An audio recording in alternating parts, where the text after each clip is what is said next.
Hello everyone, இன்றைக்கான வீடியோவில் வந்து ஒரு டே இன் மை லைஃப் vlog தான் பார்க்க போகிறோம். அண்ட் நான் உங்களுக்கு ஒரு ரெசிபியுமே ஷேர் பண்ணியிருக்கேன். அது நல்லாயிருக்கும். நீங்கள் இதுவரை ட்ரை பண்ணதில்லைன்னா ட்ரை பண்ணி பாருங்கள். மோஸ்ட்லி இந்த வில்லேஜ் சைடில் இருக்கிறவங்களுக்கு இந்த ரெசிபி தெரியும். கொஞ்சம் நான் பாட்டி தாத்தா கூடலாம் பெருசாக இருந்ததில்லை, அவங்க ரெசிபிஸ் எல்லாம் எதுவும் ட்ரை பண்ணதில்லை அப்படின்னா அவங்களுக்கு வேணால் இது கொஞ்சம் புதுசாக தெரியலாமா இருக்கும். பட் மோஸ்ட்லி நான் பாட்டி தாத்தா கூட தான் வளர்ந்துருக்கேன். எனக்கு அவங்கள செஞ்சு தந்துருக்காங்க நிறையா, அந்த மாதிரிலாம் இருக்குது அப்படின்னா உங்களுக்கு இந்த ரெசிபி தெரியறதுக்கு வாய்ப்புகள் அதிகம். சரி, பில்டப் ரொம்ப தர மாதிரி இருக்குது. டைம் வேஸ்ட் பண்ணாமல் என்ன பண்ணுறோம் அப்படின்னு சொல்லி பார்க்கலாம். இன்றைக்கி வந்து சிம்பிளான ஒரு கோலம் தான். என்ன கோலம் அப்படின்னு சொல்லி பார்த்தா லாஸ்ட்டாக உங்களுக்கு நான் காட்டுறேன் என்ன கோலம் அப்படின்னு சொல்லி. அண்ட் நீங்கள் சின்ன வயசில் இருக்கும்போது உங்கள் பாட்டி வீட்டுக்கு நிறைய போயிருக்கீங்களா? அங்கே உங்களோட ஃப்ரெண்ட்ஸ் யாராச்சும் உங்களுக்கு கிடச்சிருப்பாங்களா? பாட்டி வீட்டுக்கு போகிறதுனால ஒரு பெஸ்ட் ஃப்ரெண்ட் நல்லா லைக் எப்படி சொல்கிறது, எங்கள் வீட்டு பக்கத்தில் கூட எனக்கு இந்த மாதிரி ஒரு பெஸ்ட் ஃப்ரெண்ட் கிடைக்கல. என்னோட ஸ்கூல் காலேஜ் லைஃப்பில் கூட இப்படி ஒரு பெஸ்ட் ஃப்ரெண்ட் இல்லை. எங்கள் பாட்டி வீட்டு பக்கத்தில் இருந்தால அவள் தான் என்னோடய பெஸ்ட் ஃப்ரெண்ட், தெரியுமா? அந்த மாதிரி ஏதாச்சும் இருந்தால் அதை ஷேர் பண்ணுங்கள். அண்டு உங்களோட கசின்ஸ் ஒரு சிலவங்களுக்கு இருப்பாங்க, ஃப்ரெண்ட்ஸ் விட கசின்ஸ் ரொம்ப க்ளோஸ் சின்ன வயசில் அப்படின்னு சொல்லியிருக்கோம். ஒரு சிலவங்க வந்து ஜாயின்ட் ஃபேமிலியாகவே இருந்திருப்பாங்க, அவங்களுக்கு வந்து கசின்ஸ் தான் உண்மையாகவே ரொம்ப ரொம்ப க்ளோஸாக இருந்திருப்பாங்க. இப்போ வேணால் மீட் பண்ணுறது ரொம்ப ரேராக இருக்கலாம், லைக் எப்படி ஏதாச்சும் ஒரு ஒகேஷனுக்கு மீட் பண்ணுறது அந்த மாதிரி மட்டும் தான் இருக்கும். பட் ஒரு சிலவங்க ஜாயின்ட் ஃபேமிலியில் இருக்கவங்களுக்கு கசின்ஸ்னால் எப்படி சொல்கிறது, அவங்க சிப்ளிங்ஸை விட ஒரு சிலவங்க கசின்ஸ் கிட்ட ரொம்ப க்ளோஸாக இருப்பாங்க. அந்த மாதிரி கூட சில பேர் இருப்பாங்க.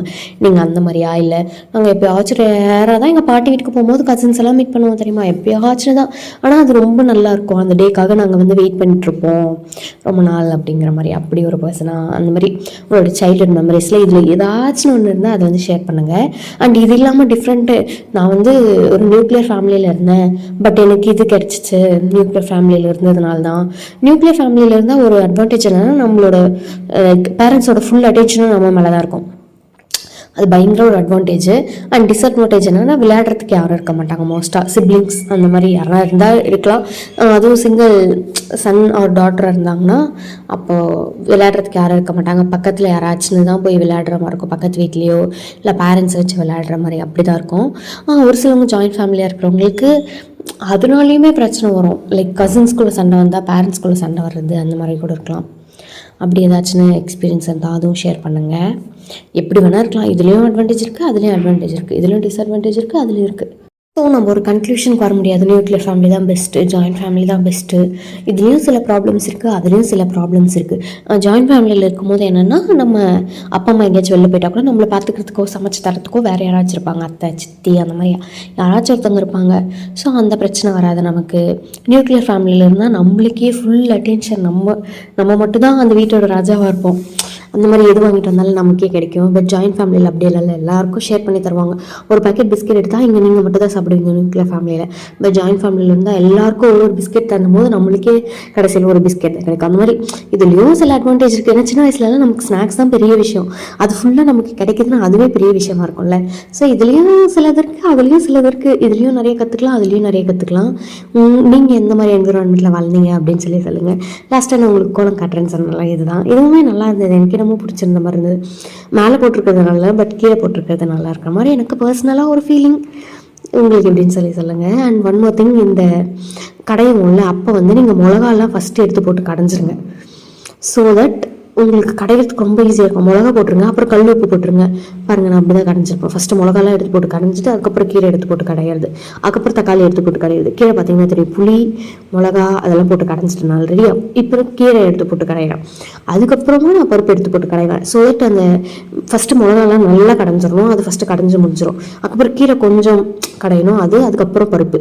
இந்த மாதிரி தான் நான் எப்போவுமே கடைவேன். அது ரொம்ப லைக் எப்படி சொல்கிறது, மிளகாலாம் நல்லா கடைஞ்சிட்ட மாதிரி இருக்கும். மொத்தமாக சேர்த்து கடையும் போது மிளகாலாம் அங்கே நின்ற மாதிரி எனக்கு ஒரு ஃபீலிங்கு.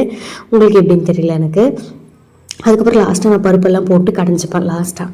அப்புறம் சாதம் செஞ்சுட்டு அன்றைக்கி லஞ்ச் வேலையும் காலையிலே முடிஞ்சிச்சு, பிரேக்ஃபாஸ்ட் வேலையும் காலையிலே முடிஞ்சிருச்சு. இப்போ வந்து நம்ம கடைஞ்ச இது வந்து தாளிச்சிக்கலாம். ஃபஸ்ட்டு எண்ணெய் போடணும். எண்ணெய் வந்து கொஞ்சம் தாராளமாக விட்டால் நல்லாயிருக்கும். இதுக்கு வடகம் நிறைய பேருக்கு தெரியாதுன்னு நினைக்கிறேன். சின்ன வெங்காயம், கடுகு, அப்புறம் வெந்தயம் அந்த மாதிரிலாம் போட்டு உருண்டை பிடிச்சி வச்சுருப்பாங்க. அது நிறைய இடத்துல விற்கவும் வைப்பாங்க. அந்த மாதிரி போட்டு தாளிச்சா நல்லாயிருக்கும் கீரைக்கு.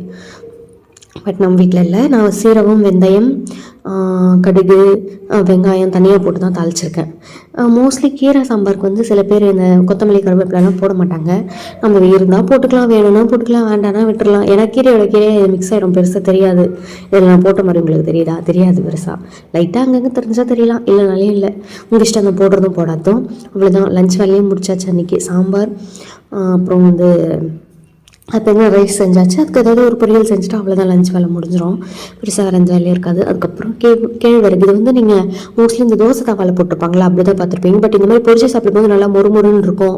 அண்டு அந்த தோசை தவாவில் பண்ணுறது வந்து ரொம்ப நேரத்துக்கு வச்சுக்க முடியாது. பட் இது வந்து ரொம்ப நேரத்துக்கு வச்சுக்க முடியும், நல்லாயிருக்கும். ரொம்ப நேரம் கழித்து சாப்பிட்டாலும் இது வந்து எப்படி செய்யறதுன்னா, ஃபஸ்ட்டு நம்ம கேழ்வரகு அடைக்கு தட்டுவோம்ல, அந்த மாதிரி சப்பாத்தி மாவு மாதிரி பிசைஞ்சுக்கோங்க. சப்பாத்தி மாவு பதில் கேழ்வரகு மாவு போட்டுக்கோங்க. அதுக்கு வந்து உப்பு, எந்த சப்பாத்திக்கு மாவு போடும்ல அந்த அளவுக்கு உப்பு. அதுக்கப்புறம் முருங்கைக்கீரை, உங்களுக்கு என்ன கொத்தமல்லி கருவேப்பிலை போட்டுக்கோங்க. அதுக்கப்புறம் வெங்காயம், பச்சை மிளகா, காஞ்ச மிளகா, ரெண்டுத்துல உங்களுக்கு எது வேணுமோ அதை போட்டுக்கலாம். அவ்வளோதான். இது போட்டு நல்லா பிசைஞ்சிட்டு அதே மாதிரி நம்ம வடை எப்படி செய்வோம் அந்த மாதிரி செஞ்சு எண்ணெயில் போட்டு எடுத்துக்க வேண்டியது தான். சிம்பிள் ரெசிபி, பட் நல்லாயிருக்கும். ஸ்நாக்ஸ்க்கு எப்பயாச்சும் ட்ரை பண்ணணும்னா ட்ரை பண்ணுங்கள். பட் உங்களுக்கு ஹெல்த்தியாக தான் சாப்பிடுவேன் நான், ஹெல்த்தியாக தான் இருக்கணும் அப்படின்னு சொன்னால் நீங்கள் இது தோசை தவாவில் பண்ணுறது தான் ப்ரிஃபர் பண்ணணும். ஏன்னா எண்ணெயில் பொரிக்கிறோம்ல, இது வந்து எனக்கு டேஸ்ட் தான் முக்கியம். என்னைக்காச்சும் ஒரு நாள் தான் நாங்கள் இது சாப்பிடுவோம் அப்படின்னா எண்ணெயில் போட்டு எடுத்துக்கோங்க. பட் நாங்கள் டெய்லி சாப்பிடுவோம், இல்லைன்னா வீக்லி ஒன்ஸ் ட்வைஸ் அந்த மாதிரி சாப்பிடுவோம் அப்படின்னா நான் தோசை தவாவில் போடுறதா பெஸ்ட்டுன்னு சொல்லுவேன். அதில் கொஞ்சம் நேரத்தில் இது வெந்துடும். வெந்ததுக்கப்புறம் கொஞ்சமாக திருப்பி போட்டு எப்படி வடை நம்ம செய்வோமோ அதே மாதிரி தான், சேம் ப்ரொசீஜர். வடைக்கு போடுறது எல்லாமே தான் போடுறோம் ஆல்மோஸ்ட். இதில் இஞ்சி போட்டு போடுறதில்ல, அவ்வளோதான். வடைக்கு போடுற மாதிரி எல்லாத்தையும் போட்டு பிசைஞ்சு, உங்களுக்கு வேணுன்னா இன்னும் கொஞ்சம் டைட்டாக கூட பிசைஞ்சிக்கலாம். பட் எனக்கு இதுதான் கரெக்டாக இருக்கும் தட்டுறதுக்கு எல்லாத்துக்கும். உங்களுக்கு ரொம்ப லூஸாக பிசைஞ்சிட்டிங்கன்னா என்ன ஆகும்னா பிரிஞ்சு போயிடும், தட்டி எடுத்து போடுறதுக்கே வராது. ஸோ இதுதான் கரெக்டாக இருக்கும். எனக்கு தெரிஞ்சு இது கொஞ்சம் கரெக்டாக இருக்கும். தண்ணி தெளித்து நம்ம தட்டுறதுக்கெல்லாம் இதுதான் கரெக்டாக இருக்கும். நான் இப்படி தான் பண்ணிகிட்ருக்கேன். நல்லாயிருக்கும் இது சாப்பிடும் போது. நீங்கள் இதுவரை ட்ரை பண்ணதில்லை அப்படின்னா ட்ரை பண்ணி பாருங்கள். நிஜமாகவே இது ரொம்ப நல்லாயிருக்கும். ஒரே ஒரு முறை கொஞ்சமாக செஞ்சு ட்ரை பண்ணி பாருங்கள் எப்படி இருக்குன்னு சொல்லி. நிஜமாகவே ரொம்ப நல்லாயிருக்கும். நீங்கள் இதுவரை ட்ரை பண்ணலன்னா கண்டிப்பாக ட்ரை பண்ணி பாருங்கள். அவ்வளோதான். இது செஞ்சு எடுத்து வச்சுட்டு காலையிலுக்கு வந்து கோதுமை மாவு களி, அதுக்கு கீரை சாம்பார், அதுக்கப்புறம் அந்த கேழ்வரகுல பண்ணோம்ல அது, அப்புறம் ரைஸ் மதியத்துக்கு எல்லாம் செஞ்சாச்சு. நம்ம போட்ட கோலத்தை அழைக்கிறதுக்காக மழை வந்துச்சு. ஆனால் அதால் அழிக்க முடியல, ஏன்னா அந்தளவுக்கு கொஞ்சம் கம்மியாக தான் வந்துச்சு. காலையில் தான் கோலம் போட்டுட்டு நம்ம போய் இதெல்லாம் செஞ்சுட்டு வரதுக்குள்ளே மழை. டெய்லி இப்போல்லாம் மழை வருது, எதுக்கு வருதுன்னே தெரியல. நல்ல வேலை கோலத்தை அழைக்கிற அளவுக்கு வரல. ஏன்னா நம்மளே இப்போ தான் கஷ்டப்பட்டு கோலம் போட்டு போயிட்டு சமைக்கலாம் அப்படின்னு சொல்லி போகிறோம். அதுக்குள்ளே கலைக்கிறதுக்கு வந்துச்சு. இன்னும் கொஞ்சம் வந்திருந்தா கூட கோலம் ஃபுல்லாக கலைஞ்சிட்ருக்கோம். ஏதோ நம்மளுக்கு கஷ்டப்பட்டு போட்டிருக்கா, கொஞ்சம் நேரம் இருக்கட்டும் அப்படின்னு சொல்லிட்டு விட்டுருச்சு. ரொம்ப கொஞ்சமாக மழை வந்துட்டு இருந்தது. அவ்வளோதான். அன்றைக்கி ஃபுல்லாக சாப்பிட்டு முடிச்சுட்டு ஜாலியாக இருந்துட்டு அப்புறம் ஈவினிங் வாக்கிங் போகலாம் அப்படின்னு சொன்னால் நைட்டே ஆயிடுச்சு போகிறதுக்குள்ள. போயிட்டு தீபாவளி எப்பயோ முடிஞ்சது, இன்னும் பட்டாசு வெடிச்சிட்டு இருக்காங்க. கார்த்திகை தீபம் வரை வெடிப்பாங்க சில வீட்டிலலாம். கார்த்திகை தீபத்தன்னைக்கும் விளக்கெல்லாம் வச்சுருப்பாங்க எல்லா வீட்லேயும், பார்க்கறதுக்கு அழகாக இருக்கும். அப்போ பட்டாசெல்லாம் வெடிப்பாங்க.